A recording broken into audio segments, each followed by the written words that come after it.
देखिए, एक मुस्लिम है वो हिंदू की रिस्पेक्ट कर रहे हैं, वो हिंदू की रिस्पेक्ट नहीं कर रहे हैं, वो उसके कामों की, उसके कर्मों की, उसके बिहेवियर की, उसकी तरक्की की, उसकी कारनामों की रिस्पेक्ट कर रहे हैं। एक मुस्लिम की रिस्पेक्ट नहीं कर। अस्सलाम वालेकुम, नमस्ते, सत श्री अकाल। उम्मीद करता हूँ ठीक होंगे, खुश होंगे दोस्तों। जहाँ रहें खुश रहें, माँ बाप का ख्याल करें, क्योंकि माँ बाप हैं तो सभी कुछ है। दोस्तों, आज की वीडियो का टाइटल है Pak media crying as UAE prince welcome PM Modi at 2 AM। तो देखते हैं इस वीडियो में क्या डिटेल है।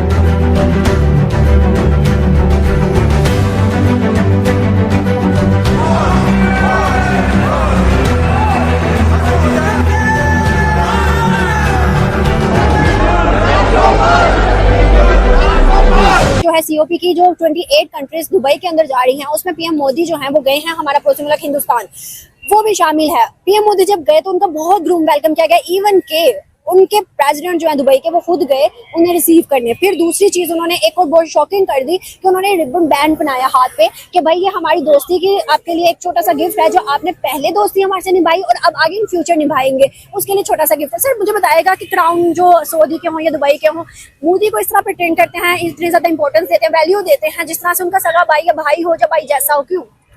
वो इंडिया को बाईपास करके वो पाकिस्तान से डायरेक्ट कोई डील नहीं करेगा। वो भी उनको यही कहेंगे कि भाई आप इंडिया से बात कर रहे हैं। और ये बात चाइना जो है पाकिस्तान को समझाने की 50 साल से कोशिश कर रहा है। सारे चाइना के ऑफिशियल डॉक्यूमेंट उठा के देख लें। उन्होंने हर इश्यू और हर कॉन्फ्लिक्ट पे पाकिस्तान को ये मशवरा दिया है कि इंडिया के साथ नेगोशिएटेड सेटलमेंट्स ढूंढे on each and every count. Dubai में चले जाएं, उसके इंडियन की रेशो सबसे नंबर 1 पे आती है, पॉपुलैरिटी में भी, सऊदीया में भी। आप पाकिस्तानी को इतना सपोर्ट नहीं करते, वो उधर की ऑर्गेनाइजेशन, उधर के नेशनल्स को नहीं, हमें लाइक नहीं करते पाकिस्तानी। क्या वजह है? मतलब पाकिस्तानियों को नहीं लाइक करते, इंडियंस को लाइक करते हैं। बात कर रहे हैं ना, आपने कितनी बातें बताई है उसकी? 1 अरब 40 करोड़ ऑलमोस्ट वो 1 अरब 40 करोड़ कौम है, ये 26 करोड़ गुलाम है। पाकिस्तान को डायरेक्टली इंडिया के साथ विदाउट एनी डिले नेगोशिएट करना चाहिए। ये सारे जो है पीस और प्रॉस्पेरिटी और बॉर्डर्स इश्यूज हैं। जय हिंद दोस्तों यूएई पहुंचे भारत के प्रधानमंत्री नरेंद्र मोदी जी COP28 की मीटिंग अटेंड करने की। और दोस्तों, भारतीय समय अनुसार रात 2:30 के आसपास मोदी जी पहुंचे और यूएई के समय अनुसार भी यही हो रहा था, 10-20 मिनट ऊपर नीचे। और दोस्तों, यकीन मानिए, यूएई के प्रिंस शेख मोहम्मद अल जैद वो खुद प्रधानमंत्री नरेंद्र मोदी जी को रिसीव करने पहुंचे दुबई के ऑफिशियल एयरपोर्ट पे।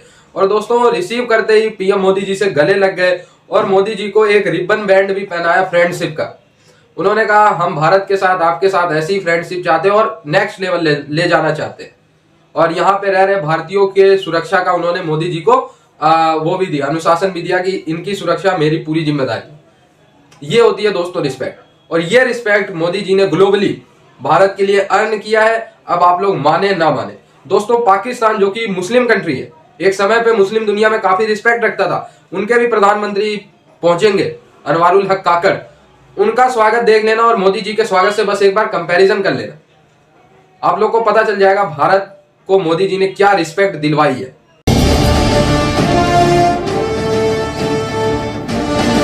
प्रधानमंत्री नरेंद्र मोदी दुबई में हो रही वर्ल्ड क्लाइमेट एक्शन समिट में भाग लेंगे। गुरुवार को इस सम्मेलन में शामिल होने के लिए जब दुबई पहुंचे तो उनका एयरपोर्ट पर भारतीय नागरिकों ने जोरदार स्वागत किया। प्रधानमंत्री मोदी के स्वागत में दुबई एयरपोर्ट पर जन सैलाब उमड़ पड़ा। जो सऊदी के हों या दुबई के हों, मोदी को इस तरह प्रिटेंड करते हैं, इतनी ज्यादा इंपॉर्टेंस देते हैं, वैल्यू देते हैं, जिस तरह से उनका सगा भाई या भाई हो, या भाई जैसा हो, क्यों? देखें, इसके लिए तो आपको क्वेश्चन में आपका आंसर है कि वो जो हमारा पड़ोसी मुल्क है उसकी जो इकानमी है वो हमसे देखे कितनी, वो वर्ल्ड की जो है 5th लार्जेस्ट ग्रोइंग इकानमी है। और अगर आप बात करें IMF वगैरह की, तो पाकिस्तान IMF के कितने अब तक जो ले चुका है, फंड कितने ले चुका है। और हिंदुस्तान ने 2000 के बाद IMF से एक मरतबा भी रुजू नहीं किया कि हमें पैसों की जरूरत है। उसके अलावा जो मेरे ख्याल में सबसे बड़ी बात है वो इससे नफस की है, जो सेल्फ रिस्पेक्ट है ना, वो मोदी में है, जो कि हमारे लीडर्स में बिल्कुल भी नहीं है। वो जाते हैं तो जाके कहते हैं कि हम मांगने नहीं आए हुए, मैं यहाँ पे मैं मांगने नहीं आया हुआ। तो जब आपने जाके अपना इंटरव्यू ये करवाना है टर्की जैसे ममालिक में, तो फिर मेरे ख्याल में फिर यही जो है ना वो सर्कमस्टांसेस और कॉन्सिक्वेंसेस ऐसे ही होंगे। मोदी में किस तरह की खुददारी है? लाइक उसको आप सेल्फ रिस्पेक्ट भी बोल सकते हैं और आप उसको किसी तरह ना हकार भी बोल सकते हैं, क्योंकि वो बहुत ज्यादा हद तक ना अपने आप में रहता है। अगर आप वर्ल्ड कप की बात करें तो रिसेंटली अभी वर्ल्ड कप हुआ है जो इंडिया और ऑस्ट्रेलिया में फाइनल हुआ है, तो वो जीता है ऑस्ट्रेलिया, और जो मतलब कि ट्रॉफी देनी थी वो मोदी ने देनी थी। तो अभी इंडिया हारा हुआ था फाइनल में, मोदी गया उसने जाके कोई बात नहीं की, पैट कमिंस को उसने ट्रॉफी दी है और खुद वो चला गया। की भी दी थी? तब की नहीं दी है उसको, नहीं, ऐसे किया था मतलब बस दी वो थी। बस एक मतलब एक जो है ना सरसरी सा वो चला गया, वो पैट कमिंस वैसे ही वहां पे खड़ा हुआ है, तो वो अपने आप में रहता है। और यही जो हरकत है ना वो उसकी मेरे ख्याल में लोगों को पसंद आती है, जो बाकी ममालिक आना भी चाहिए ना, मतलब देखें तरह तरह के लोगों को तरह तरह की जगह पे जाके खुद को प्रिटेंड करवाना कि भाई मेरे मुल्क के लिए 2 बिलियन दे दो, 1 बिलियन दे दो, 1 मिलियन दे दो, मतलब इस तरह का पीएम हो तो फिर उस कंट्री की क्या इज्जत होगी? मेरे ख्याल में तो आप यही कह रहे हैं, यही मैंने आपको पहले कहा कि ऐसे ही होएगा जब तक ये इनको पता नहीं ना चलेगा कि हमारी जियोग्राफिकल लोकेशन क्या है, हमारे पास रिसोर्सेज क्या हैं, उसको जब तक इन्होंने प्रॉपर जो है ना यूज नहीं ना करना, तब तक इनका यही असर रहेगा। अभी आप अगर इंडिया की आईटी कंपनी देखें तो वो पूरी दुनिया में जो आईटी कंपनी है वो इंडिया की फेमस है। इसके अलावा उनकी इकोनॉमी भी आपको पता है जो है वो वर्ल्ड लार्जेस्ट ग्रोइंग इकोनॉमी है इस वक्त, वो 3rd पे चले जाएंगे ये बाय द एंड ऑफ 2024। तो इसलिए वो सबको वो उनके साथ इंपोर्ट और एक्सपोर्ट को अपनी कंटिन्यू रखने के लिए उनके साथ ऐसा करना पड़ता है। क्या हमारे पीएम ही वजह है जो आज 26 ममालिक ने इंडियंस को एक गिफ्ट दिया है? वो क्या कि उन्होंने 26 ममालिक ने कहा कि भाई हम आपको फ्री वीजा एंट्री देना स्टार्ट कर रहे हैं। मलेशिया ने भी दी है ऑलमोस्ट 2 दिन 3 दिन पहले 26 मुल्क हो गए हैं, और हम देख लें तो हम रोते रहते हैं, पैसे दे के भी हमारे रिजेक्शन लग जाती है अपने घर में बैठे। आप ना अब मुझ पे रहम करें, रात को मुझे काले वीगो ने उठाने आ जाना है। अब आप ज्यादा कर रही हैं, मैं बोलना नहीं चाहता। सच्चाई है, मुझे लगता है फ्रीडम ऑफ स्पीच है, इतनी तो है नहीं। यहाँ पे डेमोक्रेसी जो है ना वो बिल्कुल भी नहीं है। आप देख सकते हैं एक डेमोक्रेटिक लीडर जो है वो अभी तक जो है वो अवलाद में बैठा हुआ है। तो मेरे ख्याल में जब वजीर आजम का ये हाल हो सकता है तो हमारे जैसे बंदों का क्या हाल? उस पे ना बोले, आपको कोई नहीं उठाएगा। नहीं। अच्छा, मेरे ख्याल में जो है वो डेमोक्रेटिक सिचुएशन जो है ना हमारी वो कंट्री की वो बिल्कुल खत्म हो चुकी है। यहाँ पे डिक्टेटरशिप भी चलती आई है और डिक्टेटरशिप भी चलती रहेगी। तो अभी जो है वो मेरी तरफ से हम तो कहते हैं कि हम हिंदुस्तान, देखें एक दार में कोई भी बंदा आता है कश्मीर का नारा लगा के हिंदुस्तान की बात करता है, और फिर हमारे जो मतलब जज्बाती अवाम है वो जज्बात में आके हिंदुस्तान को दुश्मन डिक्लेयर कर लेते हैं कि ये दुश्मन है और था और रहेगा। अब अगर हम देखें तो हिंदुस्तान का हम कहते हैं हम मुकाबला कर सकते हैं, जज्बा में हो जाए जिस मर्जी में हो जाए हम मुकाबला कर सकते हैं। कैसे मुकाबला कर सकते हैं जब वो ग्रो करे और हम उसी टाइम पे खड़े? लेकिन जी अगर बात की जाए ना दोनों कंट्री की आपस में वार की, तो मेरे ख्याल में इस्लाम हमेशा गालिब आया है कुफर पे, और इस्लाम हमेशा गालिब रहेगा। ये तो एज अ मुस्लिम हमारा कीदा है ना, तो मेरे ख्याल में इस बात पे डिबेट नहीं बनती है। लेकिन अगर आप रिसोर्सेज की बात करें तो इंडिया के पास बहुत ज्यादा है। वैसे पाकिस्तान की जो इस वक्त सिचुएशन है ना वो उनके सामने टिकने की नहीं है, ये हर अवाम को पता। लेकिन हम as a Pakistani as a Muslim ये बात मानने को बिल्कुल तैयार नहीं है। वो एटमी पावर है, ये कहते हैं हम जो है वो आइटम पावर है, लेकिन वो भी तो आइटम पावर है ना। तो उनके पास जो है वो रिसोर्सेज भी ज्यादा है, वो जंग जो है 40 दिन तक लगातार लड़ सकते हैं। हमारे जो माशाल्लाह से सारे जनरल वगैरह हैं उन्होंने सिर्फ 3 दिन का असला रखा हुआ है, तो वो कैसे लड़ेंगे? वो 3 दिन से ज्यादा टिक ही नहीं पाएंगे। तो ये अभी वार की सिचुएशन हमारी नहीं है। जब तक हमारी ये पॉलिटिकल इंस्टेबिलिटी रहेगी ना, हमारी हम वार करने की मेरे ख्याल में सिचुएशन में नहीं है। अगर पाकिस्तान में वार होती है तो गरीब मर जाएगा, ये बेवकूफ़ी होगी, ये कुली जो है ना वो बेवकूफ़ी होगी, अवाम मर जाएगी। बेवकूफ ये पहले ही भूखी अवाम मर गई है, अभी वो दोबारा फिर मर जाएगी। हम देखें इस्लामिक कंट्रीज दुबई और सऊदी, वहाँ पे हम पहले दौर की बात करें सदियों पहले, तो वहाँ से बुत प्रस्ती को खत्म किया गया, वहाँ से मंदिरों को तोड़ा गया, वहाँ से हर चीज को खत्म किया गया। आज वहाँ पे सऊदी के अंदर सिनेमा, सऊदी के अंदर कॉन्सर्ट हो रहे हैं, दुबई के अंदर लार्जेस्ट मंदिर बना के इनोग्रेशन के लिए खुद, और हाँ, और दुबई के शेख खुद वहाँ पे बैठे हैं पूजा के लिए। तो सर इन चीजों को आज प्रमोट किया जा रहा है, क्यों? कल तक तोड़ा जा रहा था, खत्म किया जा रहा था, आज प्रमोशन मिल रही है। देखिए क़यामत भी तो आनी है ना, फिर ऐसे ही आनी है ना। जब हम इस्लाम से दूर होते जाएंगे, वो 30 बंदे आएंगे जिन्होंने नबी होने का दावा करना है, तो ऐसे ही क़यामत आएगी। एज अ मुस्लिम मेरा तो यकीन यही है, ऐसे ही प्रोसीजर चलता रहेगा। दज्जाल ने भी तो आना है ना, उसने भी तो आगे, फिर हज़रत ईसा ने भी आना है। ऐसे ही काम जो है ना वो करीब करीब जाना है। 1400 साल तो गुजर गए। हमें हिंदुस्तान से अच्छे ताल्लुकात बढ़ा लेने चाहिए क्योंकि अभी जरूरत है। अगर मेरी पर्सनल, मैं एक मतलब कि ये इकोनॉमिक्स का स्टूडेंट हूँ, अगर ये अपने इंडिया के साथ अपने जो है वो ताल्लुकात सही कर लेते हैं, जैसे मैक्सिको, कनाडा और अमेरिका के हैं, उन्होंने आपस में बॉर्डर फ्री ट्रेड करते हैं। और मैक्सिको एक गरीब मुल्क है, कनाडा और अमेरिका की निस्बत अगर बात की जाए वो एक गरीब मुल्क है, लेकिन वो मैक्सिको भी अभी तक उसकी पर कैपिटा इनकम और जीडीपी बहुत अच्छी चल रही है क्योंकि उनकी बॉर्डर फ्री ट्रेड है। अगर ये पाकिस्तान और इंडिया ऐसे बॉर्डर फ्री ट्रेड करने लग जाए तो मेरे ख्याल में ये दोनों जो एशियन मुल्क हैं वो पूरी दुनिया के सबसे खुशहाल मुल्क हो जाएंगे, क्योंकि इन दोनों के पास अपने अपने रिसोर्सेज की स्पेशलाइजेशन है। दोस्तों टू बी वेरी ऑनेस्ट, आज से 10 साल पहले, 12 साल पहले इन सऊदी अरेबिया और गल्फ कंट्रीज, अरब कंट्रीज में भारत का कोई प्रधानमंत्री वगैरह जाता था ना, पूछते नहीं थे। यकीन कीजिए दोस्तों, पूछते तक नहीं थे। पाकिस्तान जितना रिस्पेक्ट आज हमारी हो रही है ना, उतना रिस्पेक्ट पाकिस्तान की होती थी, और जितना रिस्पेक्ट आज पाकिस्तान की हो रही है उतना रिस्पेक्ट हमारी होती थी, और पाकिस्तान की रिस्पेक्ट कितना है आप लोग देख सकते हैं।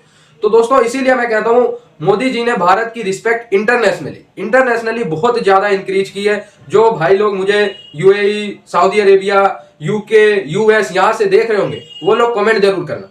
आज से 12 साल पहले भारतीयों की इमेज क्या थी, भारतीयों को लोग कैसे ट्रीट करते थे, और जब से प्रधानमंत्री मोदी जी की सत्ता आई है भारत में, तब से आप लोगों को कैसे ट्रीट करते हैं, आप लोग एक बार प्लीज कमेंट करके जरूर बताइएगा। देश के लोग भी ये कमेंट देखते हैं तो उनको पता चलेगा। दोस्तों मैं मोदी जी की पार्टी के सभी मेंबर की बात नहीं कर रहा कि जो बीजेपी है वो ऐसी वैसी, मैं उनकी बात कर ही नहीं रहा। मैं पर्सनल मोदी जी के व्यक्तित्व की बात कर रहा हूं कि वो देश के लिए हमेशा खड़े रहते हैं। देश की इमेज, देश की कल्चर, देश की एजुकेशन, देश की हेरिटेज और देश की जो विशेषता है वो हमेशा विश्व पटल पे मोदी जी रखते हैं। दुनिया के सामने दुनिया को दिखाते हैं कि भारत आज क्या है और पहले क्या था, भारत दुनिया को क्या दे सकता है। ये नहीं बताते भारत दुनिया से क्या लेगा, जो लेने वाले हैं वो तो लाखों हजारों पड़े हुए हैं। हमेशा मोदी जी बताते हैं कि भारत ने दुनिया को क्या दिया है और आने वाले समय में भारत दुनिया को क्या दे सकता है। और जब दोस्तों देने की बात आती है ना तो पूरी दुनिया हाथ खोल के खड़ी हो जाती है। जब सब समझ जाते हैं ना कि भारत एक देने वाला देश है तो रिस्पेक्ट हो जाती है। और मांगने वाला देश था भारत पहले, तो आप लोगों को पता है मांगने वाले देशों का क्या हाल है। आई होप ये वीडियो आपको अच्छा लगा हो। जुड़े रहे ऐसी वीडियोस के लिए, तब तक के लिए धन्यवाद। जय हिंद। जी जनाब, रात 2-2:30 बजे के टाइम पर भी वही प्रोटोकॉल, वही रिस्पेक्ट। बड़े से बड़े जो प्रिंस होते हैं ये बड़े आराम तलब होते हैं, इनकी बड़ी एक लाइफ होती है डिसिप्लिन वाली, और ये यूँ समझ लें कि इनके पास किसी चीज़ की कमी नहीं होती, तो इनको कोई फ़र्क नहीं पड़ता कौन आ रहा है कौन नहीं आ रहा। मतलब ये अपने आराम में, अपनी इस चीज़ों में ज़्यादा वो नहीं करेंगे, मतलब इनका जो करना है वो करना है। लेकिन 2-2:30 बजे भी अगर वो प्राइम मिनिस्टर को लेने जा रहे हैं तो इसका मतलब ये है कि इनके दिल में, इनके दिमाग में एक बहुत बड़ी रिस्पेक्ट है कि यार कहीं उन्हें बुरा ना लगे, या वो एक शख्स जिस तरह की वो शख्सियत है, जिस कंट्री के वो प्राइम मिनिस्टर हैं, पीएम है, वो कोई छोटा मोटा कंट्री नहीं है। आज वाकई प्राइम मिनिस्टर ने, पीएम मोदी ने जो इज़्ज़त, जो रिस्पेक्ट इंडिया और इंडियंस की पूरी दुनिया में बनाई है, यकीन करें बहुत तेज़ी से आज लोग इंडिया को पसंद करते हैं, बहुत तेज़ी से इंडियंस की रिस्पेक्ट करते हैं, बहुत तेज़ी से इंडिया की जो इज़्ज़त बढ़ी है वो बहुत स्पीड से बढ़ी है। और आज पूरी दुनिया इंडिया के साथ कारोबार करना चाह रही है, इंडिया आना चाह रही है, इंडिया में इन्वेस्टमेंट करना चाह रही है, इंडिया के साथ टर्म एंड कंडीशन को बढ़ाना चाह रहे हैं, जो भी लेन देन है, ट्रेड है। तो यही वजह है, किसी शख्स की भी इज़्ज़त उसकी ज़ाती इज़्ज़त जो होती है या ज़ाती वजह से नहीं होती, उसके कर्मों से होती है। वो शख्स कौन है, उसने क्या किया है, उसके विचार क्या हैं, उसकी सोच क्या है, उसने अपनी ज़िंदगी में करना क्या है, वो है कौन। सिर्फ़ और सिर्फ उसके कर्म, उसके काम, उसकी रिस्पेक्ट बढ़ाते हैं। आज हमारी अगर रिस्पेक्ट नहीं है, देखिए एक मुस्लिम है वो हिंदू की रिस्पेक्ट कर रहे हैं, वो हिंदू की रिस्पेक्ट नहीं कर रहे, वो उसके कामों की, उसके कर्मों की, उसके बिहेवियर की, उसकी तरक्की की, उसके कारनामों की रिस्पेक्ट कर रहे हैं। एक मुस्लिम की रिस्पेक्ट नहीं कर रहा, उसकी हरकतों की, उसके कारनामों की, उसकी यूँ समझ लो कि जो उसने माशरे में किया है, उसने पूरी दुनिया के साथ जो किया है, या अपने कंट्री में जो हो रहा है, चीटिंग, बेईमानी, करप्शन जो हमारे यहाँ हो रहा है, तो आज इस वजह से हमारी रिस्पेक्ट नहीं है। बात ख़त्म हो जाती है मुस्लिम और हिंदू की, बात ख़त्म हो जाती है कि हमारा ब्रदर कंट्री है और हमारा दोस्त कंट्री है और सदियों से हमारे ताल्लुकात है, ये सारी बात ख़त्म हो जाती है। अब बात है कर्मों की, अब बात है लेन देन की, कि हमारा दुनिया में क्या इनपुट है, हमारा दुनिया में क्या एक लेन देन है, हम दुनिया में क्या अहमियत रखते हैं। अगर हम बेकार हैं इस दुनिया में तो हमें दुनिया ने निकाल फेंकना है, कोई भी हमारा साथ नहीं देगा। क्यों? कि हमारे होने से किसी को कोई फ़र्क नहीं पड़ता, हमारे होने ना होने से किसी को कोई फ़र्क नहीं पड़ता, बल्कि अगर हम अपनी हरकतें ऐसी कर लेंगे कि जिसकी वजह से हमारे होने से लोगों को फ़र्क पड़ता है। मिसाल के तौर पर हमारे होने से अगर लोगों को परेशानी होती है तो एक वक्त आएगा कि हर शख्स, हर कंट्री हमें ख़त्म करने का ही सोचेगा कि यार ये होता ही नहीं तो अच्छा था। जब इनकी वजह से इतनी परेशानियां दुनिया में आई हुई हैं, इतनी ज़्यादा मसले मसाइल आए हुए हैं, समझ रहे होंगे आप, तो बेकार है। अभी वो शख्स बात कर रहे थे इमरान खान की, तो फ़ौरन उन्होंने कह दिया कि आप इस पे बात नहीं करें, उठा लिए जाएंगे। तो बस आप समझ जाएं कि ये कंडीशन है, ये हालात है कि यहाँ पर इंसानियत नाम की चीज़ ही नहीं है। यहाँ पर करप्शन इतनी ज़्यादा है, कोई भी शख्स अब पाकिस्तान को, कोई भी कंट्री अब पाकिस्तान को और पाकिस्तानियों को पसंद नहीं कर रहा। बेशक कुछ पाकिस्तानी अगर आटे में नमक अच्छे भी हैं, तो हर दुनिया में हर पाकिस्तानी को एक ही पॉइंट ऑफ व्यू से देखा जाता है, एक ही पॉइंट ऑफ व्यू से, और वो वही पॉइंट ऑफ व्यू है जो हमारे हुक्मरानों का है। दोबारा किसी और वीडियो के साथ आपसे मुलाकात होगी, जब तक के लिए अल्लाह हाफिज़।